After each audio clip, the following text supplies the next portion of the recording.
No mundo das finanças, especialmente no Brasil, existe um campo de batalha silencioso, onde os números contam histórias e nem sempre a história que parece ser a verdadeira. E nesse cenário, alguns profissionais agem como verdadeiros detetives. Hoje, a gente vai seguir as pistas deles para desvendar alguns mistérios do sistema tributário brasileiro. Vamos começar com a pergunta de US$ 1 milhão, né? Por que é que os impostos, principalmente aqui no Brasil, parecem um labirinto sem saída? Pois é, essa complexidade toda não é por acaso. Ela acaba criando um cenário de altíssimo risco para qualquer empresa. Pensa bem, o Brasil tem uma das maiores cargas tributárias do mundo e, para completar, uma legislação que muda o tempo todo. Para as empresas, isso é uma combinação perigosa. Significa que um errinho de cálculo, uma interpretação errada da lei, pode virar uma bola de neve e levar a perdas financeiras gigantescas. E para conseguir navegar nesse mar de regras e números, não basta ser um bom administrador. É preciso ter um quê de investigador, sabe? Alguém que saiba onde procurar as pistas e, mais importante, como interpretar as evidências que os números escondem. Então, para a gente entender como essa investigação funciona, primeiro a gente precisa conhecer os investigadores. Vamos definir quem é quem nessa história, do trabalho mais geral até o grande especialista. Tudo, absolutamente tudo, começa aqui, na contabilidade tributária. Esse é o trabalho de base. Pensa nela como se fosse a coleta e a organização de todas as evidências financeiras de uma empresa. É o diário do caso, onde cada transação, cada nota fiscal é registrado para garantir que tudo está seguindo as regras do jogo. Ok, as evidências foram coletadas. Agora entra em cena a auditoria. Se a contabilidade é o trabalho de campo, a auditoria é a análise forense no laboratório. É quando um especialista, alguém de fora, olha tudo aquilo, checa os factos e garante que a história que os números estão contando é de facto a história real. E aqui, finalmente, está o nosso protagonista, a auditoria tributária. Essa é a especialidade do nosso detetive. Não é uma verificação geral, não, é uma investigação profunda e totalmente focada na parte de impostos.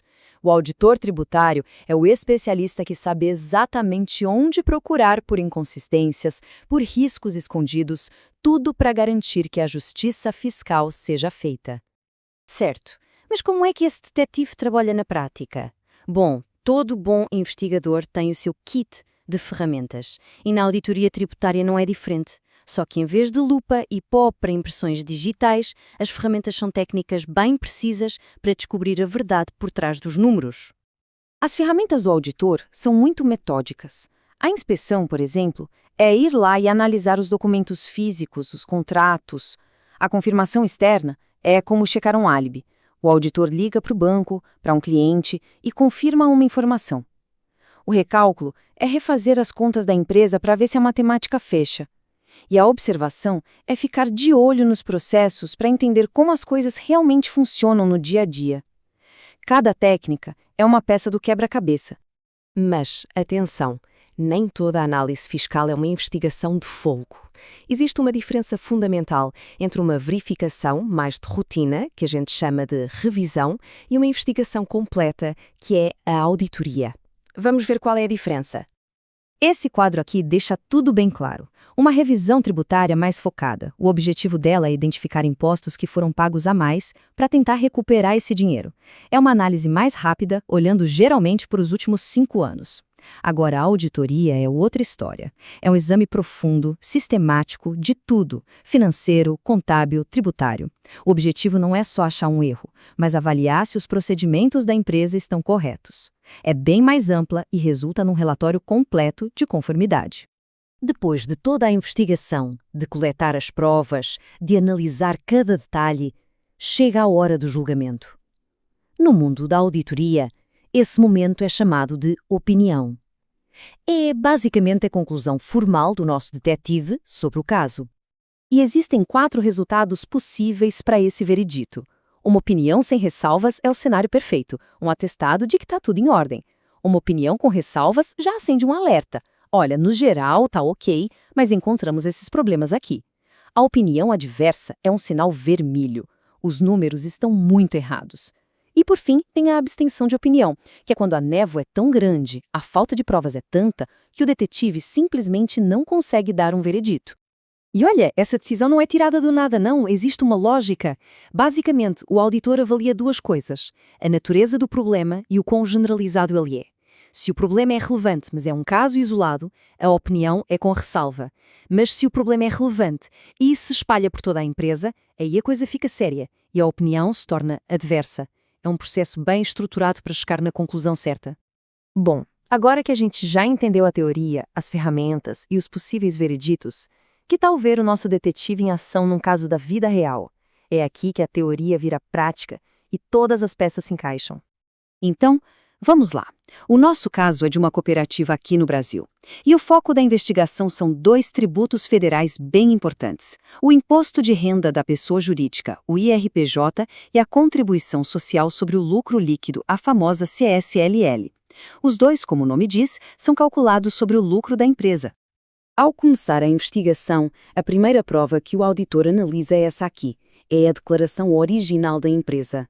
E como podemos ver, ela declarou um prejuízo de mais de 12 mil reais. Bom, se tem prejuízo, não tem lucro para tributar. Caso encerrado, certo? Pois é, não tão rápido. O nosso detetive, com seu olhar treinado, começa a examinar os detalhes e encontra algo. Certas despesas, como multas de trânsito, doações, patrocínios, a lei não permite que sejam usadas para diminuir o lucro na hora de calcular o imposto. Elas são indedutíveis. A empresa esqueceu de adicionar esses valores de volta na conta e isso distorceu completamente o resultado final. E aqui está a prova cabal, a grande virada do caso. Depois que o auditor fez as correções, somando de volta todas aquelas despesas que não podiam ser deduzidas, a história muda da água por vinho. Aquele prejuízo de quase 13 mil reais se transforma num lucro real de mais de 196 mil reais. É uma diferença brutal. Bom, com lucro de verdade na mão, o resto é matemática.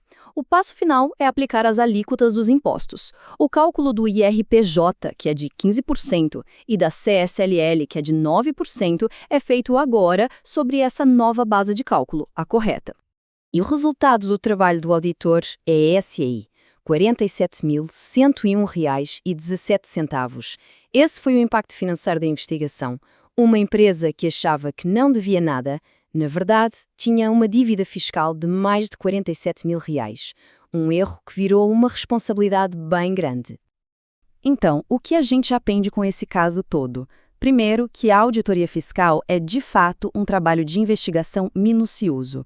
Segundo, que existem métodos e ferramentas bem claros para encontrar a verdade por trás dos números.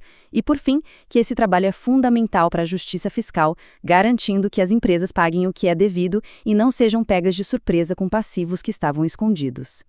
Isso tudo nos deixa com uma reflexão final. Se uma única auditoria, em uma única empresa, revelou quase 50 mil reais em impostos que não foram pagos, o que isso revela sobre a saúde financeira de uma economia inteira? O trabalho desses detetives financeiros não só corrige erros individuais, mas também ajuda a pintar um retrato muito mais fiel da verdadeira saúde económica de um país. Obrigado pela companhia nesta investigação.